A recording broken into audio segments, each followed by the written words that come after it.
Hey everybody, Bones here, Bones Garage, just bringing you update what's going on at the garage. So, 1967 Dodge Barracuda.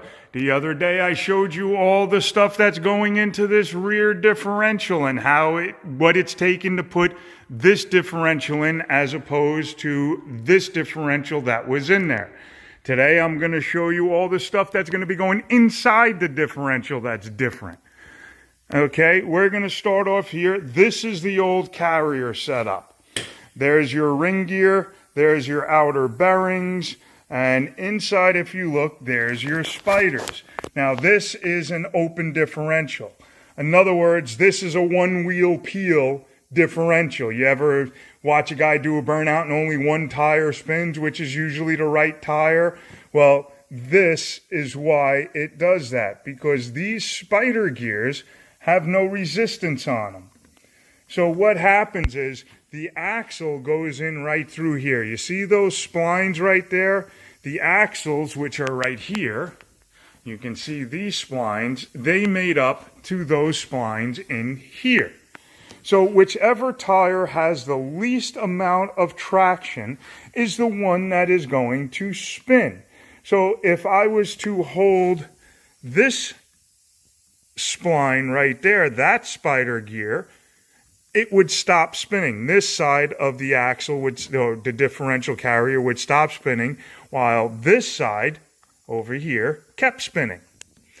So that's your one wheel peel, that's your open differential. It's a good setup, but if you're in the snow, you're going to have one tire on ice and one tire on pavement. Well, the tire that's on the ice is the one that's going to spin and you're going to be stuck. So that's what sucks about those.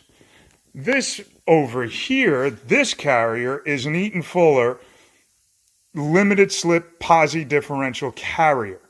And what that means is if you look in here, you'll notice I cannot spin the splines in here, the outside spider gears. I cannot spin them. And I'll show you why.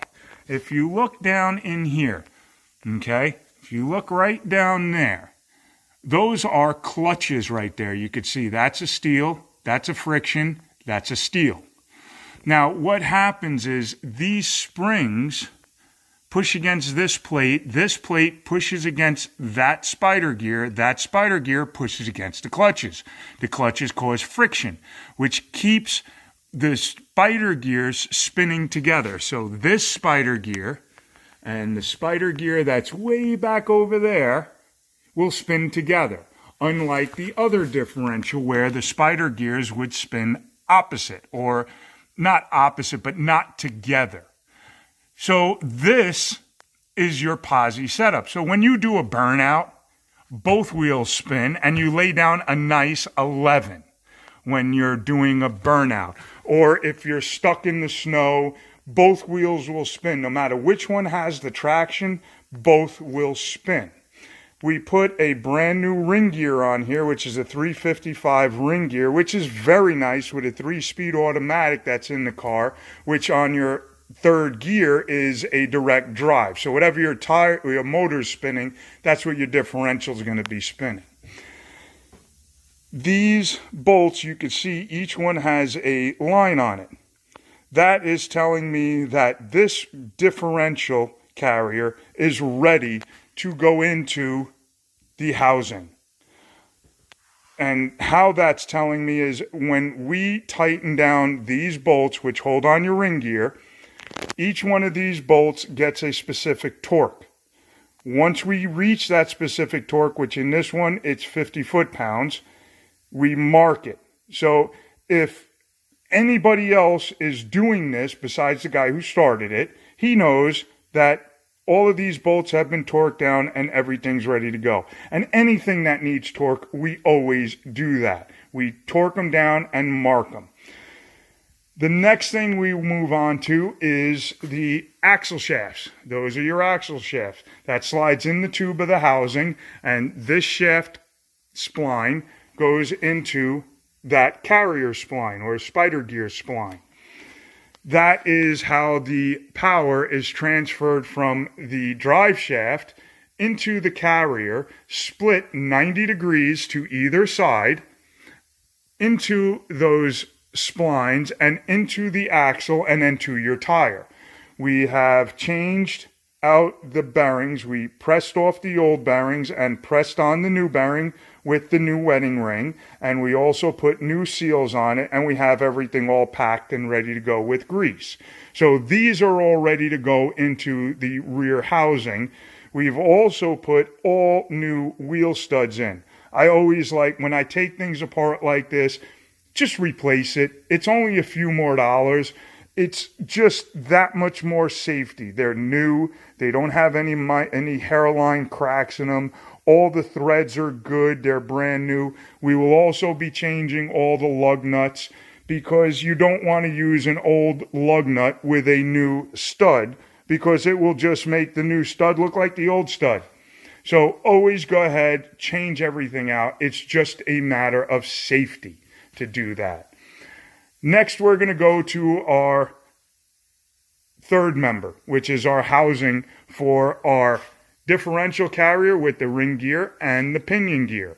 And what happens here is everything goes in here. So this pinion gear will come in through this side of the differential housing and go like that. And that will sit there. And then your carrier, once the bearings are put on this, will come in and it will sit right here. Those bearings will sit there. The ring gear will touch teeth against the pinion gear. Now, one of the things we have to do when we're setting these up is we have to get everything perfect.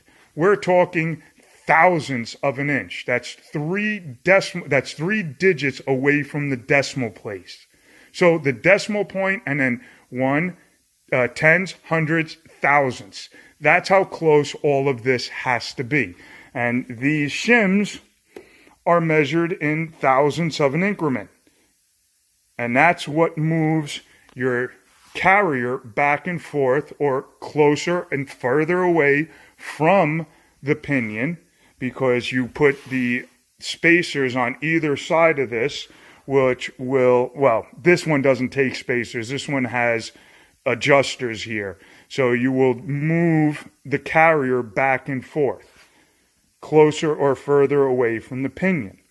The next thing we have to do is our pinion. This is the old pinion that we took out. We have to set our preload on our pinion gear. Now, how that is done is through a crush collar, normally. What happens is you take this bearing and it will ride up on this race.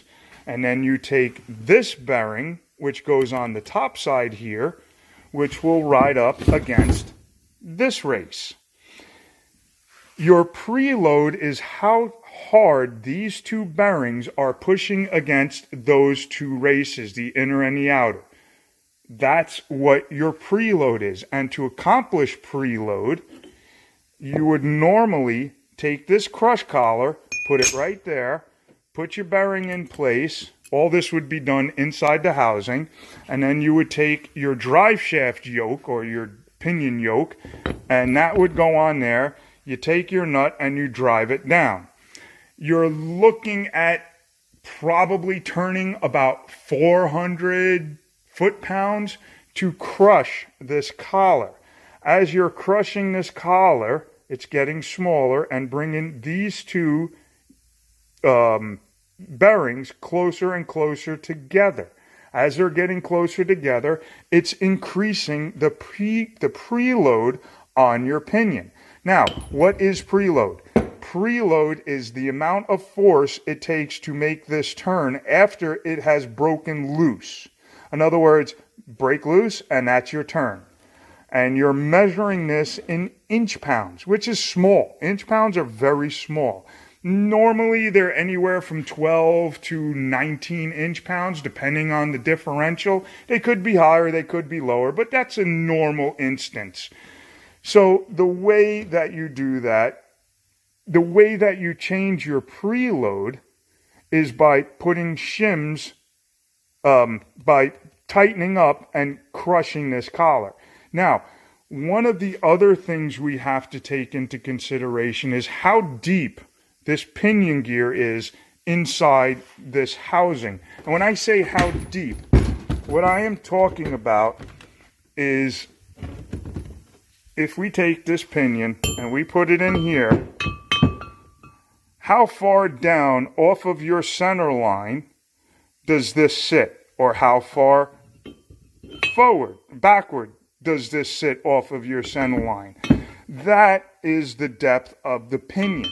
And the way to change that when you're using a crush collar is by adding or removing shims from behind this bearing. So your shims are going to move this bearing closer to the front of the car. And that will move your pinion gear more towards the back of the car. Okay? So that will take the pinion gear and make the pinion gear come out this way. If we take away shims from here, we're actually going to be pushing the pinion gear more towards the front of the car, down. So that is how we get our gear pattern between our ring gear and our pinion gear. Another thing we have to look at is the backlash, the amount of play between the two gears. So how much distance between this tooth and this tooth as opposed to this tooth. So how much does that move in between these two gears? And we have to have backlash because as you're driving, all of this metal is rubbing on itself and it's getting hot. They'll run about 100 degrees, 130, 140 degrees on a normal rear differential out on the highway. Sometimes they'll get even hotter than that.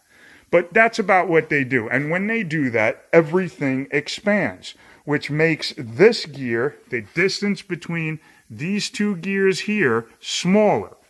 And it also makes this distance from this side of this gear to that side of this gear larger. So you have to have backlash to compensate for the heat. Another thing we're going to be doing is we're going to get rid of the crush collars. We're not going to use that. We are going to end up using a solid collar. Now what this does is it takes the place of this crush collar. So what we will do is we'll get rid of that. We'll put this in here. We'll put this down here. And then we'll put this right there. We'll tighten up. We'll get our preload. We'll put our carrier in. We'll mark our gears. We'll check our backlash. If everything looks good, great. If the pinion is showing up in the wrong part of this gear, normally you want your pinion to come on right off the edge of the toe of the gear and pull off right on the heel of the gear. So you want to have a little bit of space where it pulls off, like about that much, and a little bit of space where it pulls off, like about that much. Then you want it to ride nice into the gear. And you can see that little line right there. That's about where we want it to run, nice in that depth of the gear. If the pinion is running too far to the front, or the toe of the gear, or too close to the heel of the gear, we have to change the depth of the pinion in the housing. And how we do that, like I said before, is by changing the amount of shims underneath this bearing. With this setup, we now add or subtract shims from right here. So these are our shims, and like I showed you before, they're tiny, they're thin, they're paper thin. They are really, really thin. And what we will do is we will take these shims and we will set them on the top of this collar. Now what that will do is that will push this bearing further away from this bearing. and it will decrease our preload, or it will move our pinion back and forth. If we put less shims here, so if we took one of these shims out and we put that there, it will now move everything closer together. And that is how we're going to get our preload and our depth. The good thing about this is that if, let's say, on your differential housing, which I know a lot of you have had happen, you start getting a leak out of the front seal. Now, this yoke, this drive shaft yoke or pinion yoke, sits right there. You have a seal that's behind it. When the seal goes bad, it starts leaking fluid out. And it's gear oil. It's thick, heavy crap. It smells. It gets on everything. It's just nasty stuff.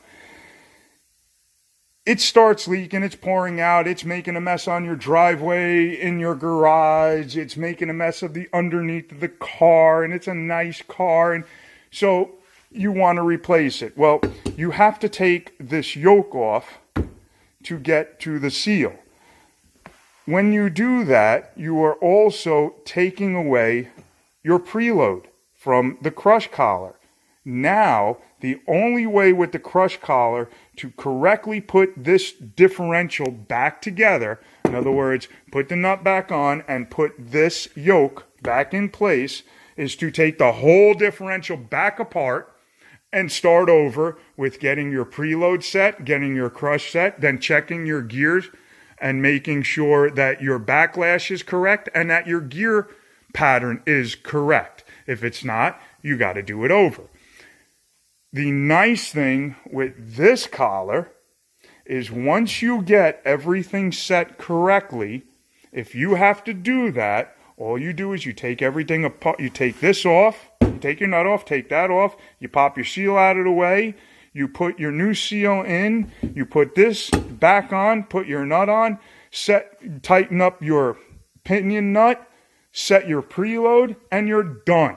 It is over. The hardest part about this is it takes about anywhere from 2, 4, 5, 6 times sometimes to get all the parameters correct. In other words, get your preload correct, get your pinion depth correct, and get your gear pattern correct with the correct amount of backlash. And we do that through thousandths of an inch. Little tiny, tiny increments. So it's never easy setting up a rear differential. Rear differentials are, as some of my friends from other shops call them, black magic. It is witchcraft, and they don't do it. A lot of guys send me all of their differential work because it is a lot of work. Sometimes you can spend half a day on it. Other times you'll spend 2 days on it. It just depends on the differential, the gears, what you're putting in there, what you're taking out of there. So there you go. There's a quick lesson on pinions and ring gears and carriers and housings and axles and how all of this goes together. The last thing I'm going to give you on this advice is when you take off, the drive shaft pushes or transmits power through this yoke into this pinion. The pinion then pushes these gears into these gears, which turn the carrier. And that's where you get your 90 degrees of rotation.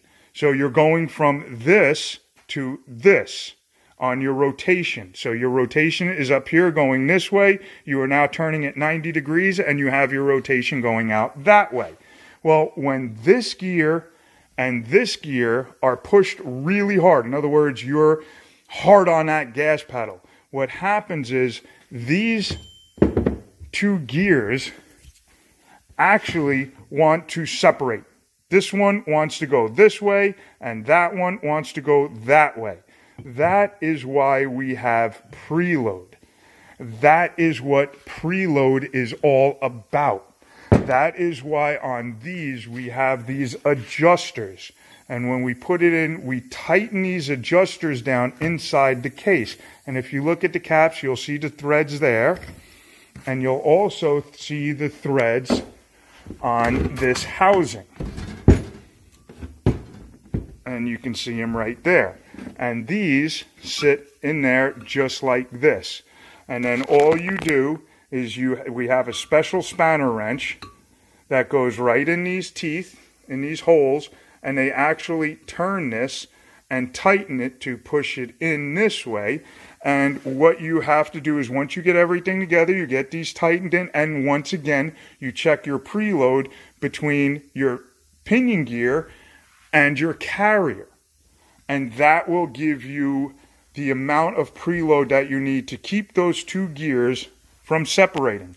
So there's a lot that goes into doing these rear ends. They're never easy. Everybody thinks it's a couple of hours worth of work, just switch the gears around, blah, blah, blah, put a couple, and you're done. No, it's not that easy. There's a lot of work that goes into it. It's taken me a long time to get all of this right and do it correctly. And yeah, I've ruined a few rear ends. I've had to pay for a couple of new rear ends for guys that I didn't do correctly when I first started doing this. So there you go, guys. That's what's going on at the shop. Have fun. I will talk to you soon. Okay, bye.